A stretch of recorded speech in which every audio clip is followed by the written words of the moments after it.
Hello and welcome to Stalwarts of Music with Aditya Veera, Season 2. Today's episode is partnered by Perpetual Buzz Experiences. They are an artist representation company with three very basic but lofty goals. They're the launchpad for artists, helping them leverage success in the best possible manner. They also help fund social causes and make sure that people have a great time throughout the process. So be sure to check them out on www.perpetualbuzz.com. I'm happy to let you all know that Stalwarts of Music with Aditya Veera has won the coveted title of Best Interview Podcast of 2023 at the prestigious Hubhopper Podcast Awards. And I would like to thank everyone who's been watching the show regularly and being of great support. If you haven't subscribed to the channel, go for it. 2023 is quite exciting in terms of music festivals and concerts happening in our country. And we are witnessing many international acts happening in our country. And I would like to give a very special shout out for the Ronan Keating concert happening on the 18th of November at Bengaluru at the Bharatiya City Mall. So be sure to get your tickets on Book My Show. Details are in the bio. Lollapalooza Festival has unveiled their show dates, and it's happening on the 27th and 28th of January 2024 at the Mahalakshmi Racecourse in Mumbai. Grab your tickets on lollaindia.com and the details are in my bio. Guitar virtuoso Steve Vai is coming down to India and he'll be doing a 3-city tour in Mumbai, Bengaluru and Kolkata on the 6th, 8th and 9th of December 2023 for the Livebox Festival.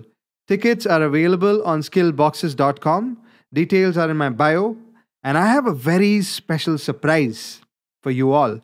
Stalwarts of Music is making a huge milestone by having Mr. Steve Vai for the 100th episode. And this is going to be exciting. I can't wait for it. Speaking of my guest today, he's none other than the maestro Ron Carter. Ron Carter is a highly influential and accomplished American jazz double bassist known for his exceptional contributions to the world of music. Mr. Ron Carter is renowned as one of the most prolific and respected double bassists in the history of jazz. His versatility spans across various jazz subgenres that includes the likes of bebop, hard bop, modal jazz, and fusion. He was an integral member of the Miles Davis's second grade quintet during the 1960s, contributing to iconic albums like Kind of Blue and Nefertiti. He holds the record for the most set of recording sessions by a jazz bass player with over 2,200 albums to his credit, and he's still on his pursuit, unstoppable. Mr. Carter has composed many original pieces and arranged numerous tunes for various ensembles. He's an equally accomplished educator, where he has been a part of institutions like City College of New York and the Juilliard School, influencing generations of aspiring musicians.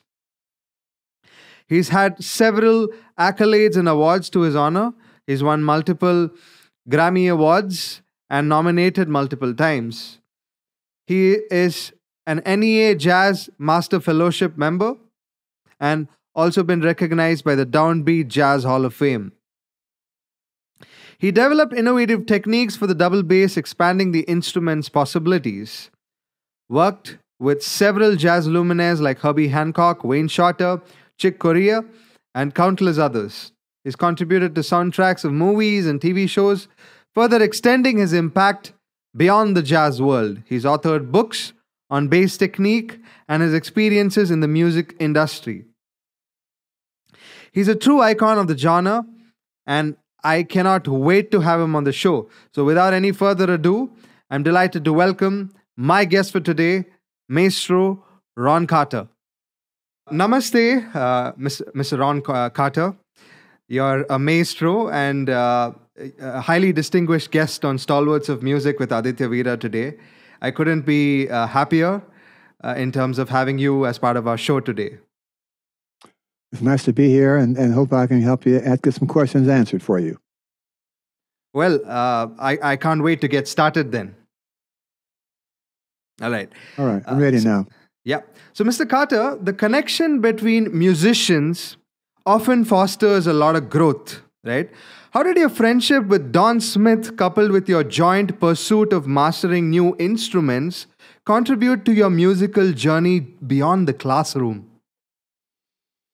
Well, I can only tell you that I had an instrument when I was 12 years old. I started as a cellist, Hmm. and that was my entrance to sounds that music can make. Okay.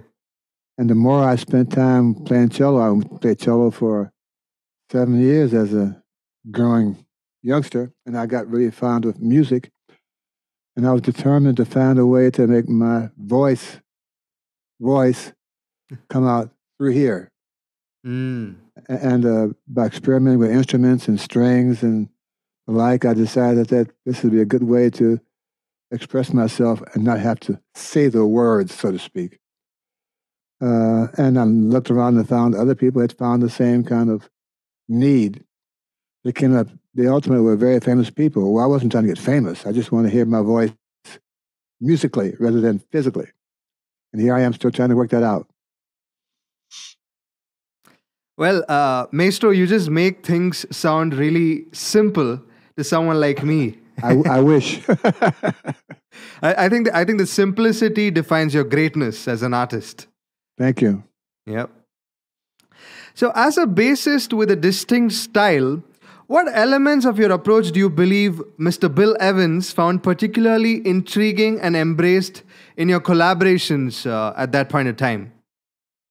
I think I had a different sound than the bass players he was using. Scott LaFaro was one of them who's made his most attachment to Bill Evans' sound. Mm-hmm. Chuck Israels, Eddie Gomez, they all had their sound, but mine was completely different from theirs. Okay. You know? And I think that he liked my my time and my playing time with him, rather than the style that those guys were famous for and who were really, really good at it, man. You know? Yeah, yeah. I think that appealed to him. Here's a guy who's a bass player like my other bass players, but he's got something that's distinctly different. Let me see how that works with me. And we had some great moments. Was there any highlights that you'd like to share with the Indian audiences? Any specific anecdote? No, just that he called me to make the record. That's a highlight for me because he had so many other choices. All right. Very interesting to know. So I just want to know how did you go about adapting with your playing style in terms of your instrument? Well, I'm kind of like a scientist, really. I'm not just a bass player. Okay. I'm a scientist, and I look at the bass as a laboratory. Mm-hmm. And my job is to find out how can I make the ingredients in this laboratory Mm-hmm. be used to make a different product than what someone else used it for. All right. And my job is to make my adding of these elements, stir them up, and be the kind of thing that Bill Evans wants to have in his group for the record. Mm-hmm. Or same set, but go this way, and that's the sound that Miles Davis likes. He likes those kind of notes. Or like this. Mm-hmm. That's the sound Eric Dolphy likes. It sounds really kind of simple, but that's basically what I do. Are you also a cook? Considering how experimental you are? My son was a fabulous chef, and my wife is a great cook. I'm just kind of watching them do what they do. Right. I'm not competitive at all. Your decision to stay loyal to the Art Farmers group when offered a chance to join Miles Davis's quartet showcased your integrity and loyalty, of course. So how has this commitment to your fellow musicians influenced your collaborative approach over the years, and what role does trust play in creating remarkable musical partnership? Well, I think those people who know me understand my commitment. That's a good word. If I'm a committed person to do this project A, and then project B comes along at the same time, I tell project A people that I'm committed to project B and I can't join them until I'm finished project A. Okay. It's always been my responsibility as a person. That kind of commitment to a job, in this case, a gig. I think those who know me throughout the years have seen me have time and time a chance to no longer do that. Okay. Have an excuse. That's not what I do. I'm committed to do your show at 10 o'clock. I'm going to be here at time to start the show. Yeah. Unless my wife calls me. Then you have to take a second for a moment. But by and large, I'm going to get to you. You know? I think that I think the word is integrity. I think I'm well renowned for having that determination Okay. to keep my word. Yeah. And those who know me have seen that time and time again. I've had a chance to not keep my word for more money or a better gig. I don't accept those gigs. I got a commitment. That's my word. Yeah. And people who know me accept that, and they love that kind of honest commitment to a responsibility.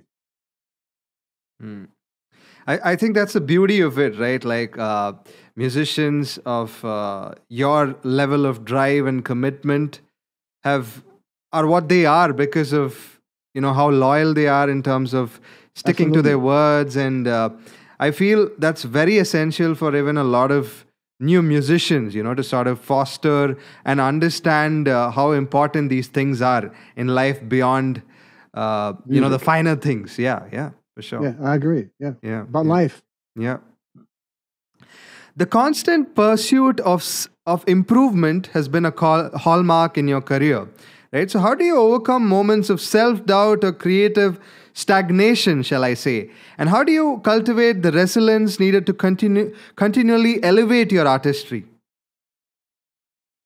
I think when I play some notes, I believe they're going to work. If I think they won't work, okay, I'll make that choice before I hear them again. Right. And my goal is to, as I have my book, Finding the Right Notes. Yes. I understand the risk involved when you're looking for all those choices night in and night out. At some point, you may make the wrong choice. It's the right note in the wrong place. I'm looking for where's the right place for this note, for this rhythm, for this sound, for this impact. And I go to work every night looking for that. That's part of my curiosity. My scientist. Here's this kind of new formula I got today. How does it make it sound with Charles McPherson or Jimmy Green or Ivan Rosnes? That kind of curiosity and that kind of search, that's a good word. My search for the better notes, for the right notes, is the kind of thing that makes me eager to go to work every night, looking for the right place for what I hear is supposed to work somewhere. Yeah. I'm not fearless, but I have my concerns that when I play it, I mean it. And that's what's important to me. Incredible. You have also encountered some very low points in your life. You've encountered discrimination, the enduring struggles faced by musicians, right? So could you share your insights on how these experiences inform your endeavors to promote inclusivity and diversity within the realm of jazz? And what strategies did you perceive as vital in terms of catalyzing positive transformation during that period of time? I think in this world we're living in, discrimination seems indigenous. It's part of the world. It's part of society. You know?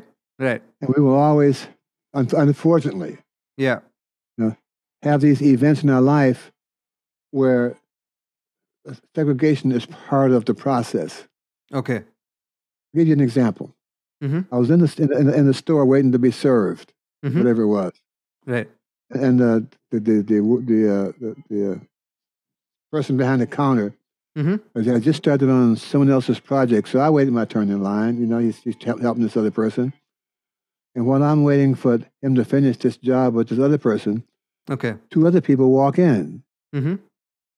Well, he gives these other two people their attention. He waits on them. His first job is still being done, and I'm the first guy in line. I'm in the background waiting to get some attention. I said, wait a minute, man. I was the next guy in line. Okay. These two people walk in while you're doing a project. how come you didn't wait? How come you didn't make them wait behind me? Because I'm the guy in line. Mm-hmm. Well, he was embarrassed, but the fact of the matter is, they were not brown people. They were not black people. Right. Uh, no, I'm not on the. I'm not trying to give the guy a lesson and fair play. I Mm. just think that he was so used to ignoring brown people and black people in his store. Yeah. Here's another chance for him to ignore us. Mm. All I can do in that case is to explain to this person Mm-hmm. how awful that was Okay. and how terrible it is to treat a customer who may bring him more business Mm. if he's treated as a worthwhile customer. Right. Or if he's treated like the guy who's next in line. That's me. Mm. Yeah. But you treat me like I just walked in the door behind these other four people, and that's not the case. Mm. So, at my age, I don't kind of have steam coming out of my ears or getting outrageous. I just thought that here's a learning experience for this guy. Yeah. Yeah. A chance for me to see if my maturity of being at my age has helped me temper my temper, Mm-hmm. be able to talk to this person in a logical manner so that the next person who walks in there, they won't have this treatment because this guy knows that's not the way to treat a customer. Right. But we've come a long way. People like you have definitely made a huge impact in transforming, this whole entire situation, and it's been addressed. And yeah, I think we've come. all we can do is be honest with our feelings. Yeah. Yeah. You know, Certainly. and teach Certainly. and teach when we can. Certainly. Certainly. And I have great admiration for whatever you've done in terms of making a mark and making your presence felt during those pressing times. Yeah. One of the notable aspects of ESP is the departure from traditional ballads and standards in favor of original compositions. So, how did the absence of these familiar forms influence the group's approach to crafting new musical narratives?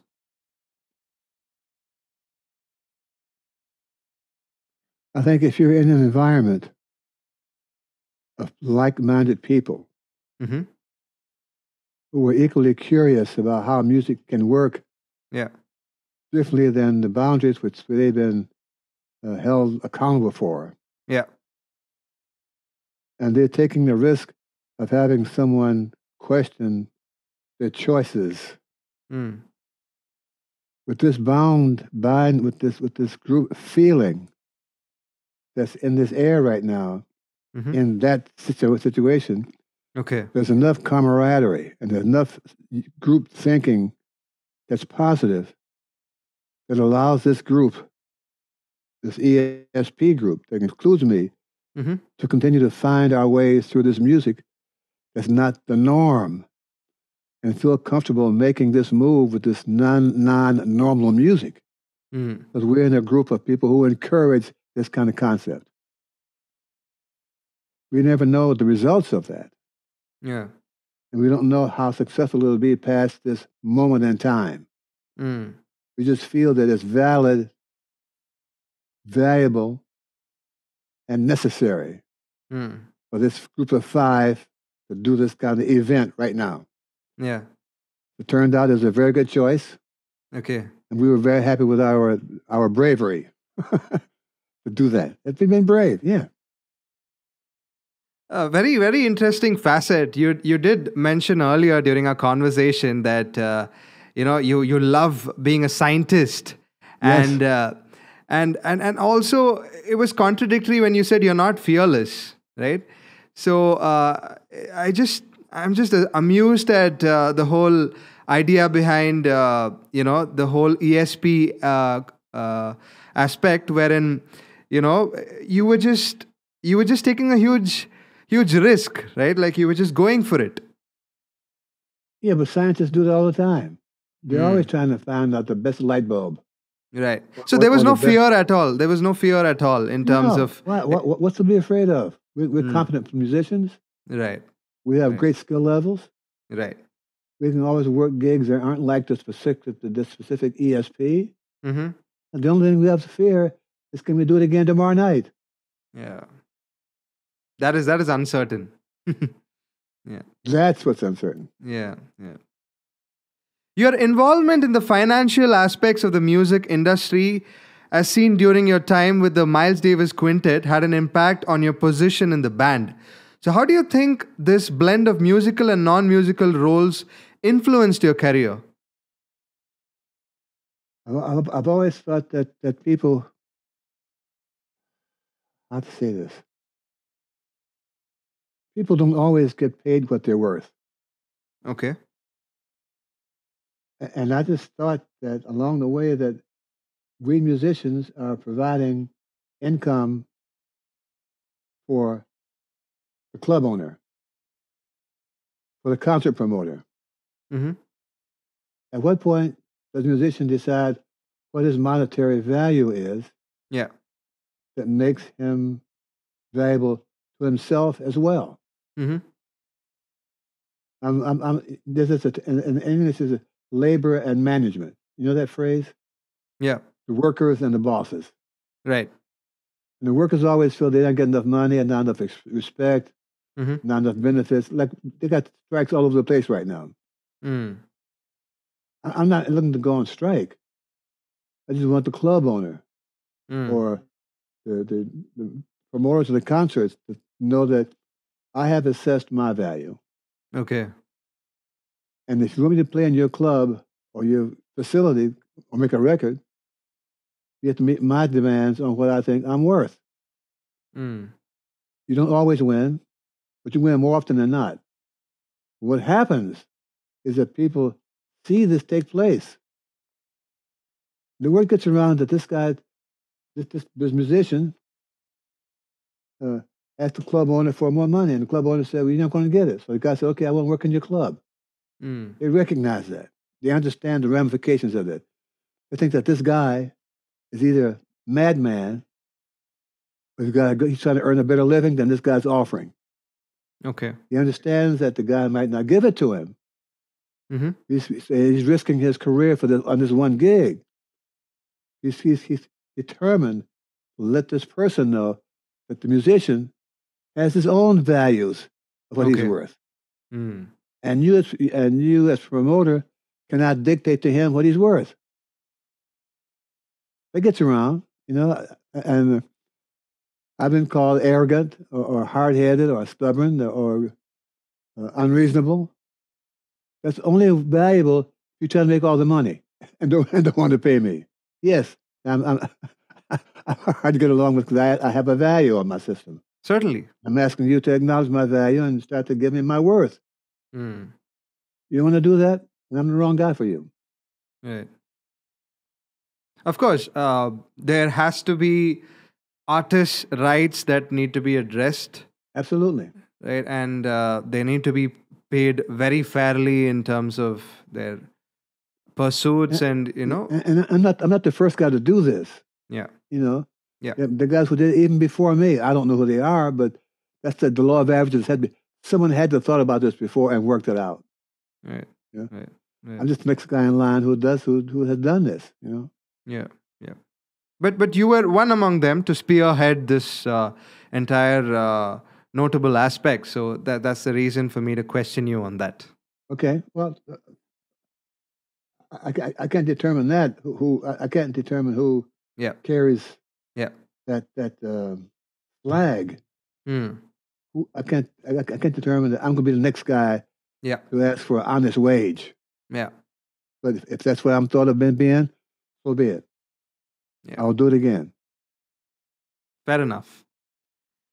In a lot of Duke Ellington's records, the bass was often upfront in the mix. So, have you had any experiences where your bass was strategically placed in the mix to enhance the overall sound of the band? I've made 2,250 records. Right. Somewhere in there, that's the case. But that's out of my control, basically.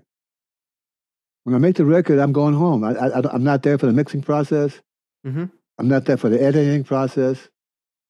I'm not there for the artwork. I'm not there for deciding what's the order of the songs on the disc. I have no input to that. Okay. So what you're hearing is someone else's feeling that the record is that the bass is really important on this track, Mm. or on this song, Okay. or with this artist, Right. or that's the way they sound. That's the sound of that's the overall view of the record. More bass, or whatever. So I have no input to that. All I can do is hope that the sound I get at the recording session, Mm-hmm. given all these people whose control the sound they have over 'em after I play that note, the engineer, Okay. the mix guy, the guy who makes the record, who physically stamps the master, Yeah. the print guy. There are 5 people who affect my note after I play it, and it gets to your house number 6. Mm. I can only hope that they have a good idea what the bass can sound. Yeah. And if their view is on this particular track, the bass needs a little more volume, so be it. I don't know those cases because I don't have those many records to say too much bass, which I would never say, or not enough bass. I said that before live, so I'm kind of out of that loop. Uh, and some people may say that, well, they're not bass players. Bass players love it. I'm okay. Interesting. I also wanted to understand, the spiritual side of things, right? Like, how does spirituality play a role in your music, or does it play a role in terms of your music? Well, I think I'm um, I'm aware that I have a gift, Mm. and I'm aware of that. I didn't buy it at a store, or someone knocked on my door, say, "Hey, man, do this."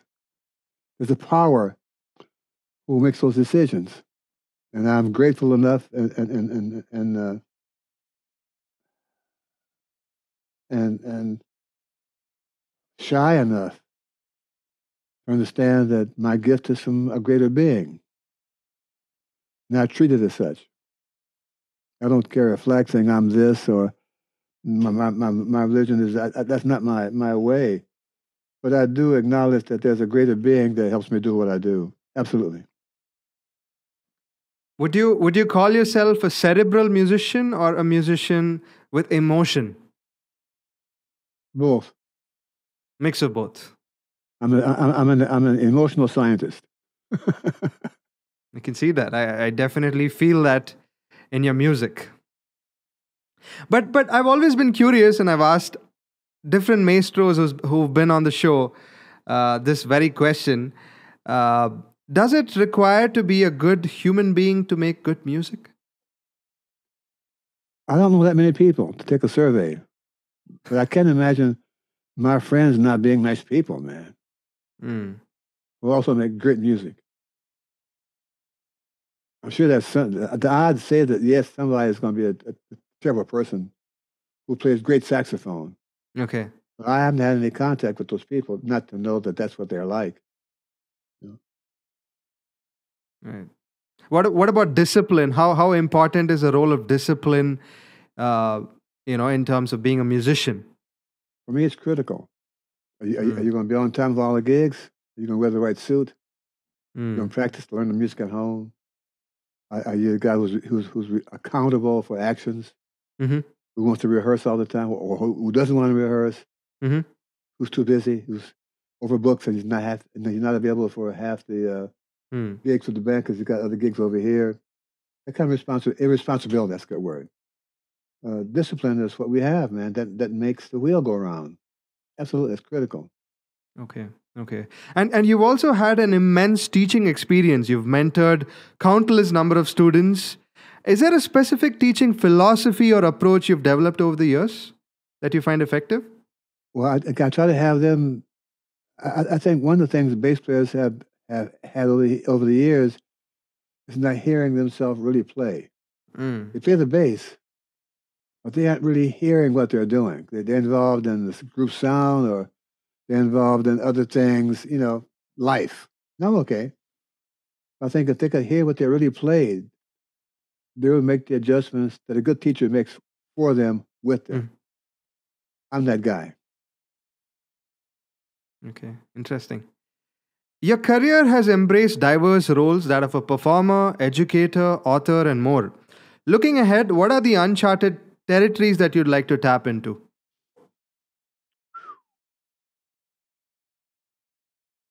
Well, I think uh, one of the things I'm looking forward to doing is night after night feeling I continue to play as best I can. But when I left the bandstand, the guys were sorry to see me go and look forward to my return. Those are my goals. And I impact the music on the long term? And can I maintain the relationships I've had over the years? They are as strong today. They were as strong when I made them 10, 15, 20 years ago. Those are my goals. Beautiful, beautiful. I'd like to come to the last part of our agenda, which is an interesting rapid fire for you. So, rapid fire with Maestro Ron Carter.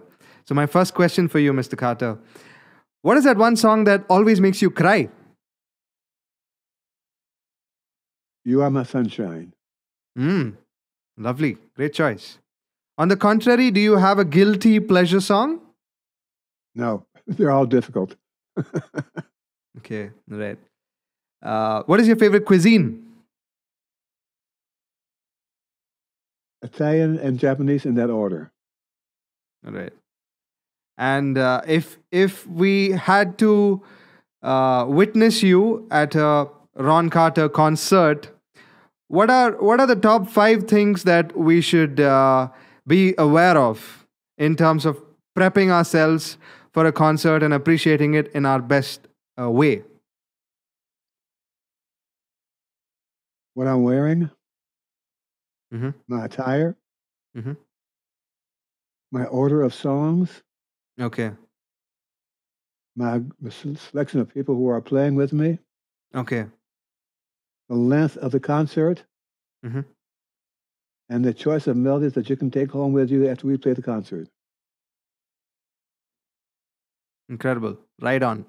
So I have one. This is the second last question, right? Okay. So if you could describe your experience being on this show, how would you describe it? An interesting choice of questions. Mhm. Very well presented. Thank you. Thank you so much. One last question for you, Mr. Yeah. Carter. Down in the distant horizon, what would you like to be remembered as?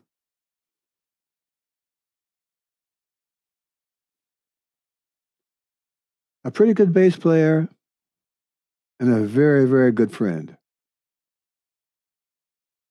Well, that was a great answer for a closure. Very, very, very well thought, and you've done a great job, in terms of giving me the right answers and pointing to the right spots that I wanted to tap into. It's been such an incredible privilege, blessing, and an honor, Mr. Carter. Thank you. Thank you. The people of India have been longing to see this conversation happen. You have great admiration here and beyond in different parts of the world. We would love to see you in India. Why don't you hop in? Why don't you come? We're working on it. We're working on it as we speak. Incredible, incredible. I would love to see you in India. I would love to host you in my country. I would love to show you around new Wow, musical forms. We can make you new tempt me. friends. Yes, Yeah, you tempt me totally. to do that. Thank you Totally. for the offer. Thank you.